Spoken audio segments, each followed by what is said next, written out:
Hallelujah, praise the Lord. আজকের পবিত্র বচন যেসায়া পুস্তক ৩৫ অধ্যায় ১০ পদে বলা হয়েছে, আর মুক্তিপণ দেওয়া সদাপ্রভুর লোকরা প্রত্যাবর্তন করবে।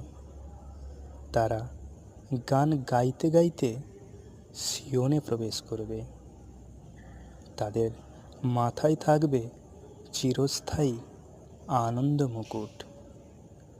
আমোদ ও আনন্দে তারা প্লাবিত হবে। দুঃখ ও দীর্ঘশ্বাস দূরে পলায়ন করবে। আমিন। হালেলুয়া।